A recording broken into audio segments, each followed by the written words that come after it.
Hello everyone, this is Mike. So obviously I've not created a video in a very long time.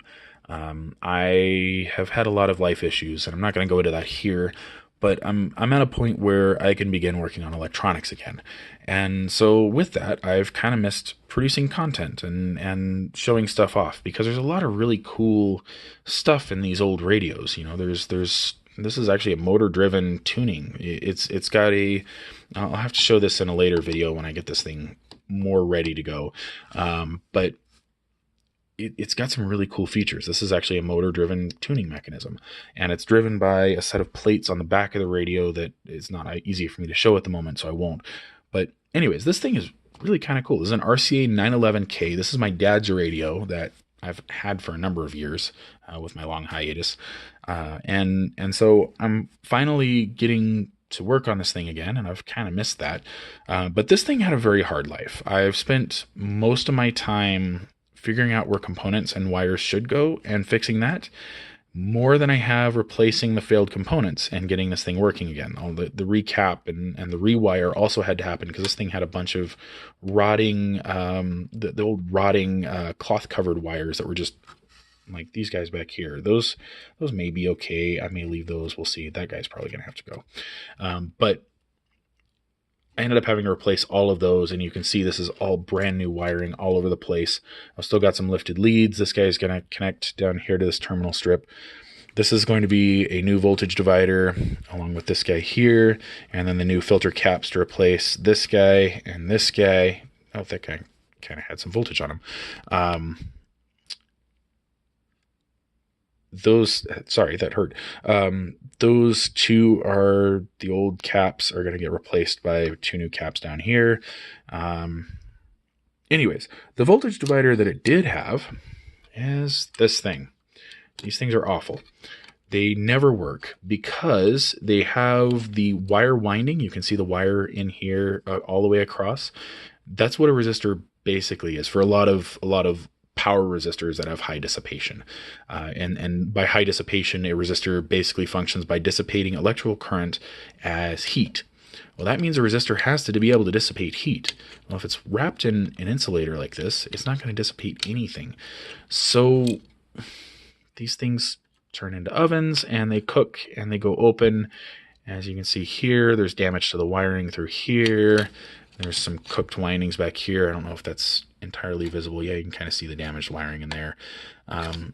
But yeah, these things never work when I get them across my workbench.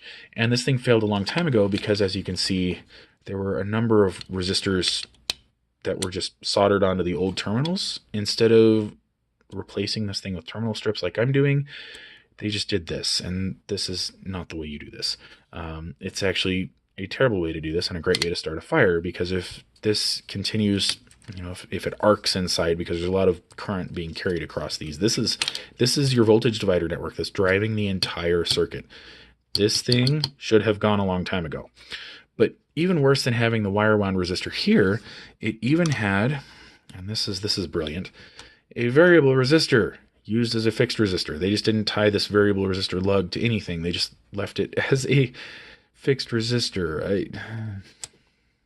Anyways, the previous guy who worked on this should not be allowed near a soldering iron. But what I did want to demonstrate is it also had, well, let me grab it. It also had dog bone resistors. And obviously I don't like these things for the same reasons. They bust open like that. They wander in value. They go open, not physically, electrically open. They don't work. They're past their prime. They should be replaced. I don't trust these things whenever I get them. But since the previous owner, the previous technician, was lacking in parts, and instead of having the right value resistor in here, they wired these three in parallel, I wanted to show off a neat little Ohm's Law demonstration. Because if you wire resistors in parallel, you drop the effective resistance, and that's why these things are such high resistance values. I think those are like 1 meg ohm. I'm always horrible with the color coding, but I think those are like 1 meg ohm resistors. And it should be in the vicinity of 1.5 kilo ohms where it was placed in the circuit. So if you take the 3 1 meg ohm resistors, it brings it down to about 1.5K. So anyways, with this guy busted open, I didn't think it would actually work this way, but let me put my camera down here.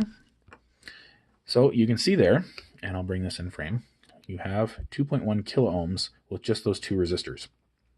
So you can see it's already dropped the resistance significantly across just those two. But if I press this one together, and I'm not going to get a good connection, am I? Let's try that. Yeah, there it goes. So if you run resistors in parallel, you drop the resistance. And the more resistors you tack on, the more the resistance drops. So as you can see here, if I press those two together, the resistance drops, and it actually, if I get a really good connection, it drops to about 1.8 kilo ohms. But the more I mess with this, and I've tried this a number of times with a number of different takes on the video, and then this tiny little alligator clip here involves other resistance, I'm getting a higher reading here than I was before because of that alligator clip.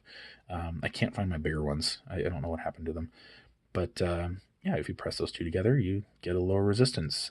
And I didn't think with the rough busted edges like that, it would actually do anything. But yeah, and I'll probably do a video later on demonstrating the fundamentals of Ohm's law and some other electrical fundamentals and kind of walk you through why this is. But for right now, that's just kind of a cool little demonstration. And I'll probably keep these dog bones around for the demonstration later, and I'll bring this back up and show it off again. But yeah, that's basically what I wanted to show you. Just kind of a neat little accident that happened that bore making a video from.